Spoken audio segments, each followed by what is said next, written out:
Élaboré à partir de tests tels que le Grober-Buschke, le California et la dénomination orale 80, quand la mémoire fait défaut, offre les possibilités de faire un travail spécifique sur la dénomination, le stockage et la récupération des informations apprises.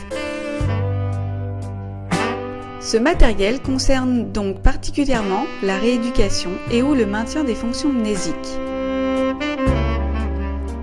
Il s'adresse donc à tout patient, enfant, adolescent, adulte, nécessitant une prise en charge pour troubles de la mémoire. Le principe de ce jeu est très simple.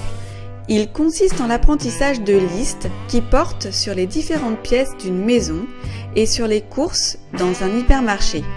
Des univers rassurants, connus, qui permettent aux patients de travailler sur un terrain familier et de conserver des repères. Ces deux univers étant construits sur le même principe, seul l'univers de la maison vous sera ici présenté. Composition du matériel. Concernant la maison, le matériel se compose d'un carnet répertoire de 20 pages répertoriant les 16 objets des 9 pièces de la maison. 20 cartes images en couleur de 8 illustrations chacune, correspondant aux différents objets des pièces de la maison.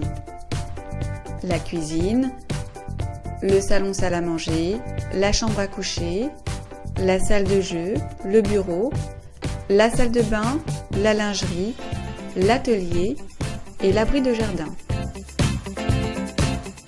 Au verso figure le nom de la pièce et le numéro de la liste correspondant aux objets.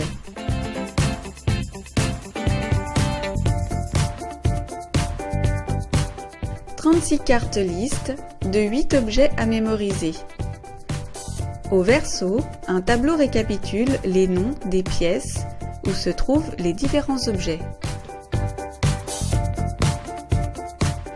Enfin, un plan des pièces de la maison et 10 feuilles vierges à photocopier pour créer de nouvelles listes.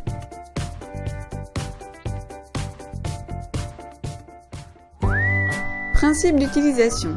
Le thérapeute choisit le lieu, l'hypermarché ou la maison, et dispose le plan correspondant face au patient. Celui-ci soutiendra l'apprentissage et facilitera l'encodage. Le patient choisit une carte liste qu'il devra mémoriser. À chaque objet encodé, le patient pose un jeton dans la pièce où l'objet se trouve, et ainsi de suite jusqu'au dernier. À la fin de la tâche de mémorisation, la liste est retournée face cachée. Le patient doit alors rappeler le maximum d'articles ou d'objets appris. En cas de difficulté dans le rappel libre, le thérapeute peut prendre appui sur le lieu défini, puis renforcer l'aide par des indices verbaux du type « on s'assoit dessus » ou alors « c'est un objet que l'on accroche au mur », etc. Enfin, si la récupération indicée est également échouée, on peut proposer au patient une tâche de reconnaissance. Pour cela, on propose les cartes images des catégories correspondant aux objets. Et le patient devra retrouver parmi elles les objets qu'il aura précédemment appris. Variante. Le patient ou le thérapeute peut choisir une carte image dont il doit mémoriser les différents articles ou objets.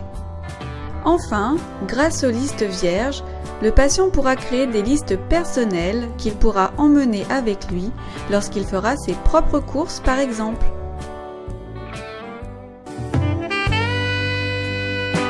Quand la mémoire fait défaut est un matériel ludique mais surtout très écologique et entièrement personnalisable car chaque rééducateur pourra adapter et proposer ce matériel selon la population, l'âge et la pathologie. À bientôt!